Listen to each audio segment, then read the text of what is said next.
Welcome back to the deep dive. We've got a really interesting and I think critical question on the table today for anyone interested in global mission efforts.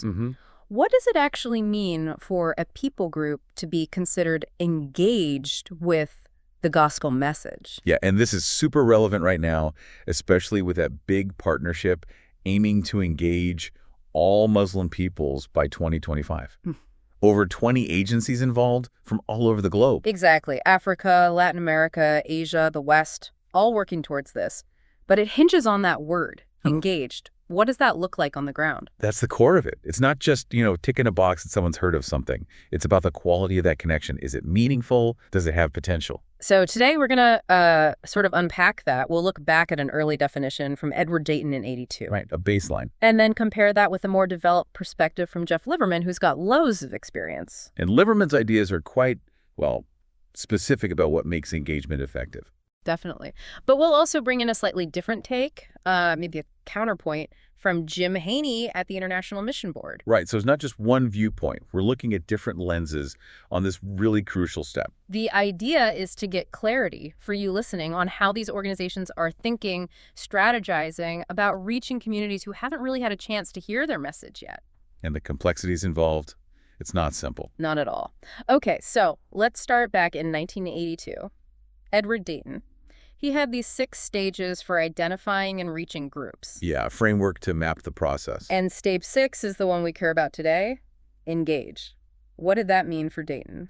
Well, back then, engaged meant pretty simply that initial field work had started. Boots on the ground. Okay. And crucially, with the specific intent of planting a church. Not just any church, but one that was evangelizing and culturally indigenous. Culturally indigenous, meaning like it fits the local context. Exactly. A church that feels natural there speaks the cultural language, not something totally foreign. So Dayton's focus was very much on those first actions aimed at starting a local fellowship. Right. Get in, start the work, goal as a local church. That was engagement then. It was a foundational definition. It gave a starting point. But, things evolve. Understanding deepens. Which brings us to Jeff Liverman. He comes along later with decades of work, particularly in Muslim contexts, and says, well, maybe just starting work isn't quite enough. Precisely. He pushes towards this idea of effective engagement. It's not just any activity. It's going to be strategic. Strategic activity, yeah. Yeah. The kind that's most likely, in his view, to produce fruit that remains. Fruit that remains. What's he getting at there? Not just quick results? Not just initial decisions, no. He means sustainable faith. Communities of believers that grow and last within that culture. It's about lasting impact. Okay. And he has specific things that need to be in place for that. All right. He proposes 4 essential elements. 4 things he sees as critical for engagement to be truly effective in the long run. All right. Let's break these down. First one, apostolic effort in residence. What does apostolic effort mean here and in residence? Okay, so apostolic effort is basically people actively sharing their faith, ministering. And in residence means they need to be living there within the unreached group. So not just visiting. Exactly. He contrasts this strongly with, short-term trips or blitz campaigns. He argues for the power of sustained presence, of building relationships, of becoming part of the community fabric over time.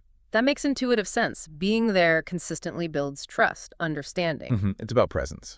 Okay, second element. Second is commitment to work in the local language and culture. This feels, pretty fundamental, doesn't it? You'd think so, but Litterman really hammers this home. Effective communication is paramount. The message needs to be truly translatable. Translatable, not just word for word. No, deeper than that. Understanding the cultural nuances, the worldview, so the core message connects authentically. He quotes Lamin Sanneh. Powerful quote. Translatability is the source of the success of Christianity across cultures. Wow, so it's about finding the right cultural clothes for the message without changing the message itself. Exactly. It requires deep cultural learning, acculturation, so the message isn't just heard but understood and seen as, potentially attractive within their own way of life. Okay, got it. Third element from Liverman. Commitment to long-term ministry. This links back to the residency point, surely. It builds on it, yeah. It's saying right. You can't just move in and expect things to happen quickly. You need to be committed for the long haul. How long is long? As long as it takes, basically. Right. Until the message is genuinely understood, wrestled with, and embraced by at least some segment of that society. He warns against the pressure for quick results. Impatience can kill the effort. Totally.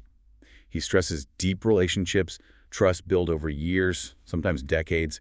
He feels too many efforts stop prematurely before real roots can form. So patience, presence, cultural understanding. What's the fourth? The fourth is sowing in a manner consistent with the goal of seeing a church planting movement, CPM, emerge. Okay, CPM, church planting movement. This sounds strategic again. Very.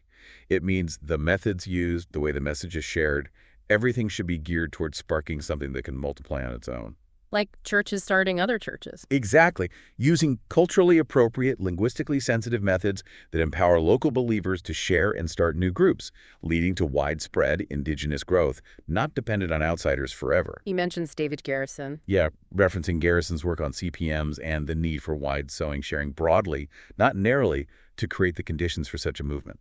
Okay, let me try and summarize Liverman's view. For engagement to be effective, you need people living there, deeply engaged in language and culture, committed for the long term, and doing everything in a way that aims for a self-multiplying church movement. That's a great summary. It's a high bar, focusing on depth, quality, and sustainability. It sounds comprehensive, but not everyone agrees it has to look exactly like that in every case. Correct. And that brings us to Jim Haney from the IMB. He affirms a lot of what Liverman says, values the framework, but raises questions about whether all four are non-negotiable essentials in every single context. So more flexibility, he sees other possibilities. Kind of, yeah. He suggests the reality on the ground might sometimes call for different approaches.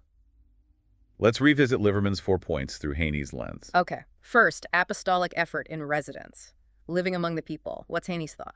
Haney asks, is physical residency always required for engagement to begin? He points to situations where maybe trainers or mentors could come from a nearby related group. Related how? Culturally or linguistically similar. Part of the same affinity block or people cluster, as they call it.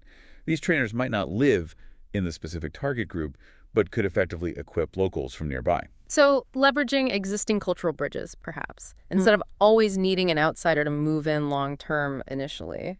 That seems to be the idea. It opens up alternative pathways, especially where direct residency is difficult or maybe not the most strategic first step. Interesting. Okay, point 2. Language and culture commitment.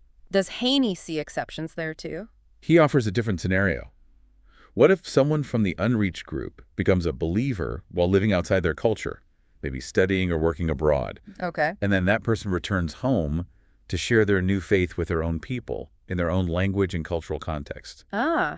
So the initial engagement spark comes from an insider returning, not an outsider learning the culture. Exactly. In that case, the dynamic Liverman described doesn't quite fit the start of the process. It's an inside-out engagement, you could say. That makes sense. A different pathway. What about the third point, long-term commitment? Haney definitely agrees that long-term impact is crucial. No question there. But he observes that the way long-term presence or impact happens might be changing. How so? He mentions things like virtual or online faith communities becoming more significant.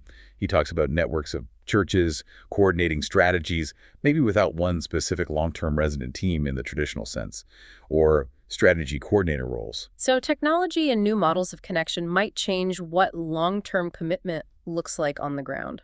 It suggests the form might be more varied today, even if the need for sustained effort remains.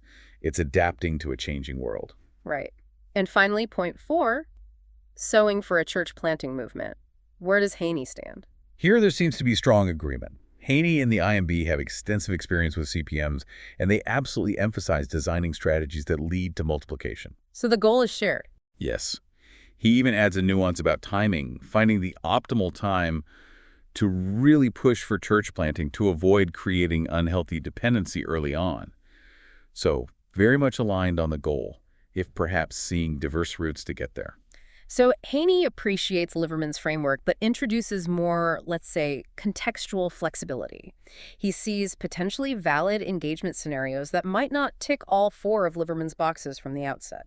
That's a good way to put it. It highlights this tension, doesn't it, between setting a high standard for quality, deep engagement, and recognizing the diverse, sometimes messy realities of how connections actually begin. Which leads to a really practical question. If the definitions or pathways vary, how do you measure progress? How do mission agencies know if they're actually moving forward? That's a huge challenge. And why having these discussions, refining definitions, setting clear benchmarks, even if they allow for flexibility, is so important for accountability and strategy.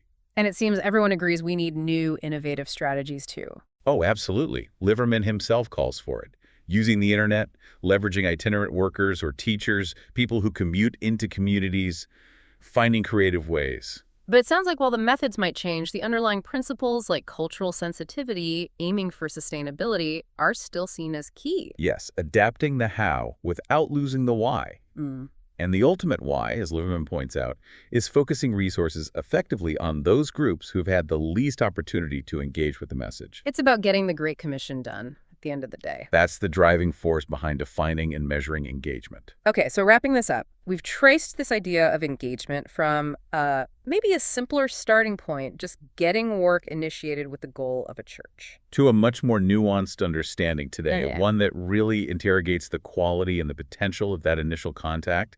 Is it likely to lead somewhere lasting? We have Liverman's view championing this deep, long-term, culturally embedded, movement-focused approach as the ideal for effective engagement. Setting a high standard for impact. But then we have Haney reminding us that, well, the pathways might be diverse. Maybe residency isn't always step one. Maybe the spark comes from an insider returning. Maybe technology changes the shape of long-term connection. Right, acknowledging that flexibility and context matter hugely. So it leaves us, and you listening, with something to think about. Given these different perspectives, the push for a deep strategic standard versus the reality of diverse pathways, what you think is most essential? Yeah, when trying to genuinely connect with and understand any group of people, whatever the reason or context, Right. what are those non-negotiable elements for building bridges and fostering understanding that lasts? It really makes you think about cross-cultural communication, doesn't it? And what truly creates lasting impact versus just, a fleeting contact. Lots to ponder there.